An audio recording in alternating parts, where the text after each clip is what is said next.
Hey everyone, alright, so I gotta start this review by saying I am about to offend a lot of people. And Pat, if you're watching this, I am taking an especially sick pleasure in the way I'm about to offend you with this review. Alright, if I don't offend you,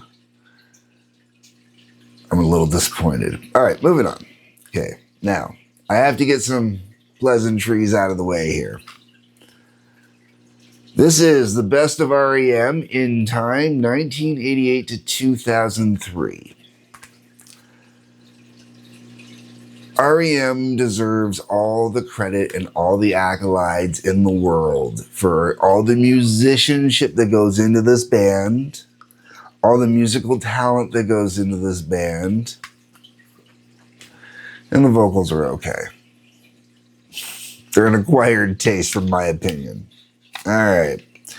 So, I don't feel as negatively about R.E.M. as some people do about, say, Nickelback. And I don't feel as negatively about them as some people do, say, Coldplay. I really feel negatively about Coldplay. I don't give Coldplay a lot of credit. Now, the reason I point this out is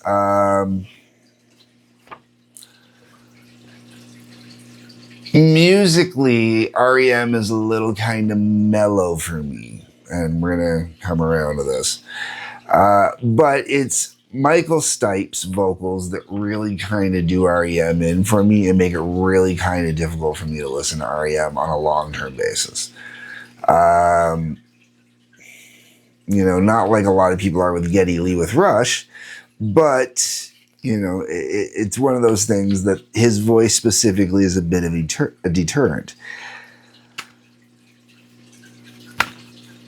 Now, I'm going to come back to the Coldplay thing I mentioned earlier. Now, while I don't find R.E.M. as monotonously boring as Coldplay, and I'm sure Coldplay's got a couple upbeat numbers that I'm not aware of and I might even enjoy.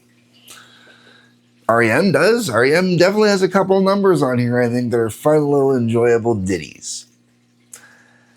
But a lot of this album, man, just bores the living shit out of me. I was listening to this album with Tracy and Pat. I am positive I had listened to this album with Tracy and Pat before. And I'm positive that Pat even pointed out certain songs to me in a previous listening. But when I was listening to this with Tracy and Pat 2 weeks ago, Pat's pointing out things to me again because I'm pointing out I don't remember ever hearing these songs before. That's how badly these songs did not stick from multiple listenings in the past. Because this was bought on our honeymoon somewhere. I don't remember where this one was bought.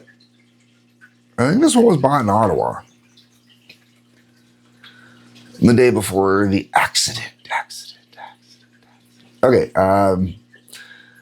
let's get into the songs after this big ass long intro part. Okay, so I'm not going to rip apart every one of these songs, okay? There's some songs in here that are honestly some pretty good, decent tunes that I actually enjoy. There are other songs that I just... No. Alright, sorry guys. Album opens up Man on the Moon. I like Man on the Moon. I did not know Man on the Moon prior to the Andy Kaufman biopic starring Jim Carrey. I'll admit that. But when I heard it on there, I was like, this really works. This is really good. This is really good tune, man. I like this tune. So I'm not going to knock it. It's got a good mid-range tempo on it. The story, and I like the storytelling in it. It really does some wonderful storytelling in it. And I really kind of think it captures that dreamlike kind of wonder of Andy Kaufman, So I'm cool with that, That being said, I'm not going to ever pretend I know Andy Kaufman from anything other than Taxi prior to Man on the Moon, okay? And even then, he wasn't even my favorite character on Taxi. It was actually Christopher Lloyd's character I actually enjoyed a lot better, but I can't remember his name at the moment. Okay, next song, The Great Beyond.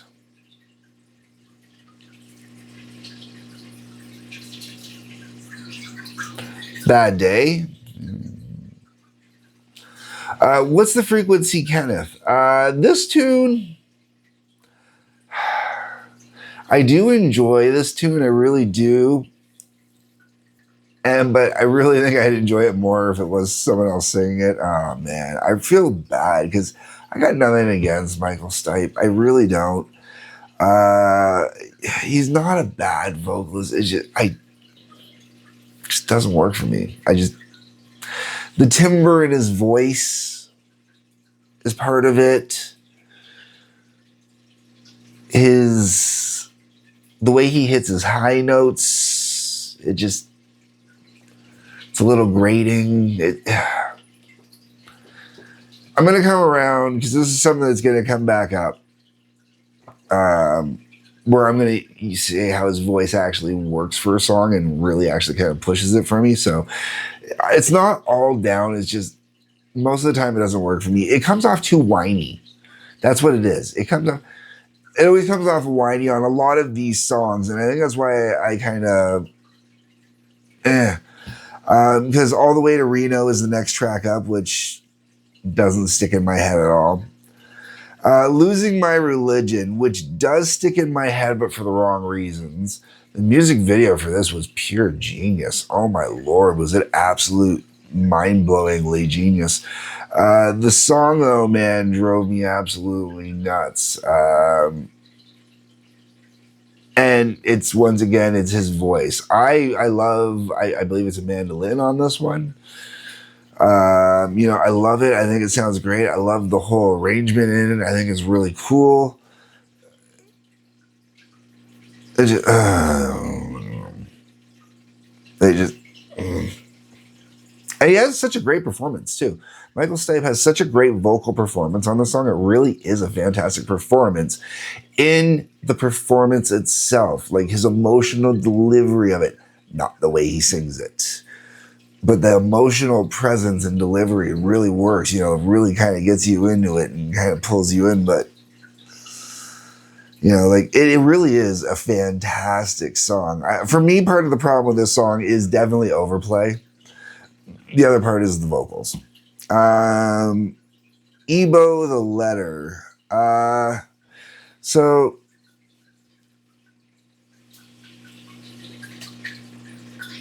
the cool part about this song is I like Ebos. I think Ebos sound cool when I know what they are. And they give a really cool sound, and that's really cool. And that's about where I am on that one.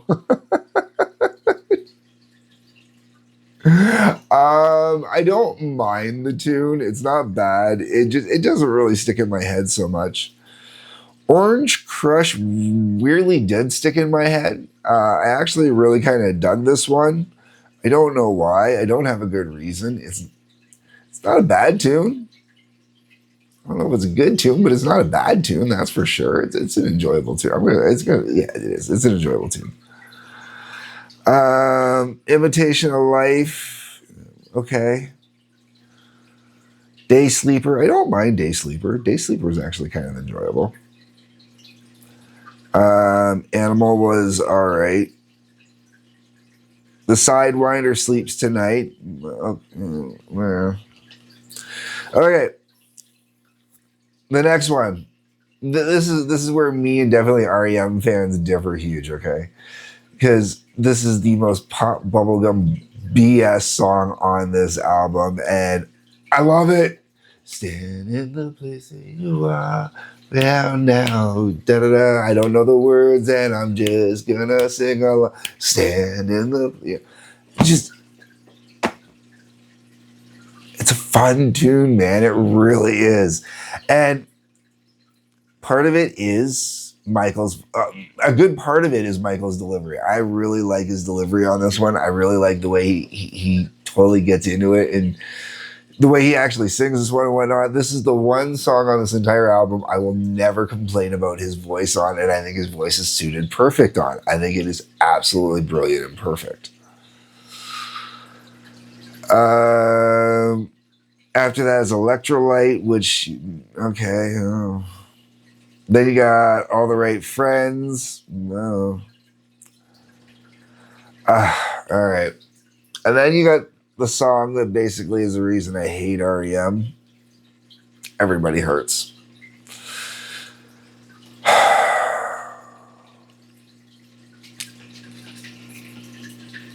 It is a very powerful, it is a very moving song. The video is absolutely moving and powerful as well. It was one of those groundbreaking videos. No one had ever really done anything like it before, ever. And, you know, I really, all the punch and kudos in the world for it. Much music overplayed the hell out of it. You could, like, I swear to God, that song at one point was on, like, it felt like every 30 minutes, at least every 30 minutes. It was horrible.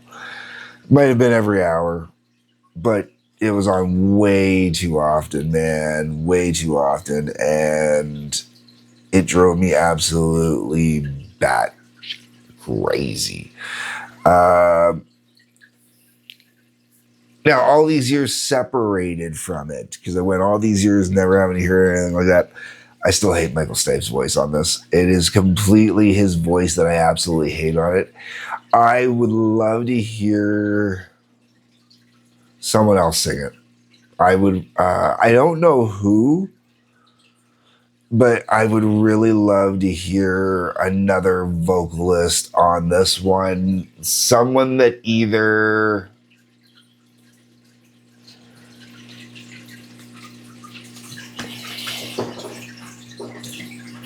maybe someone a little more Liz Hale like. Even then, Liz would be the wrong voice on it.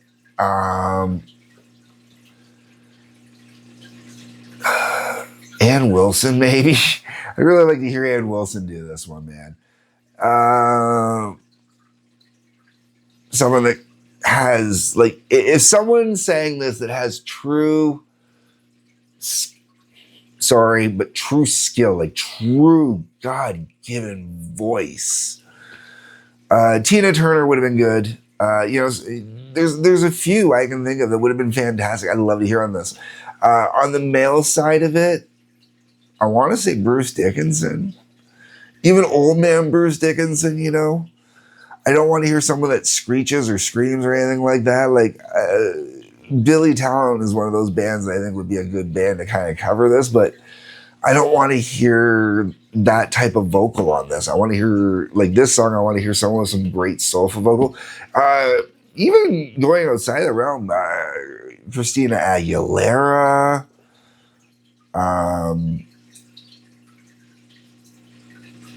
who else? There's got to be one or two other ones out there, man. Like someone's got a really good soulful voice. That's who I want to hear singing Everybody Hurts. Because that's the type of song it is. And that's what it deserves, you know. At My Most Beautiful, okay, whatever. And Night Swimming finishes off the album. So I know I've downplayed this album. I know I've really kind of, for a lot of people, you know, if you've made it all the way through this, kudos on you, and feel free to roast away. It's okay. I understand. This is an album I'm just, REM is a band that just doesn't work for me. I've tried. I actually owned, REM has, this would be their second greatest hits.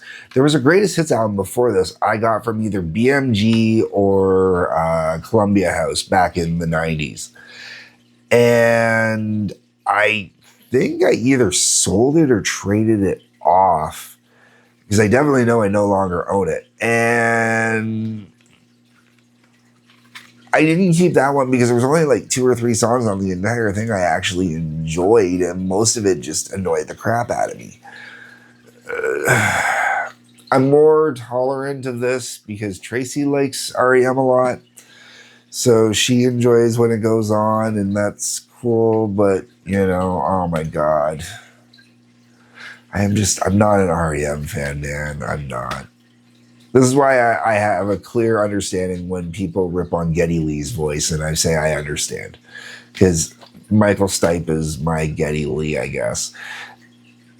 Although the band is definitely more relatable to Coldplay, but not as boring. Never gonna get over that. All right, folks, I'm gonna cut this one off here. So in the comments, if you haven't already started flaming me in the comments, go right ahead. It's okay. Pat, that's right. I'm enjoying your suffering on this. Uh, Tracy, I'm sorry if you ever watch this one. And other than that, folks, if you could hit the like button, please. I know I'm asking a lot. Subscribe button, the bell for notifications, especially that subscribe button, please. And thank you. I'm trying to hit 200 before the end of the year. Otherwise, folks, peace, love, take care.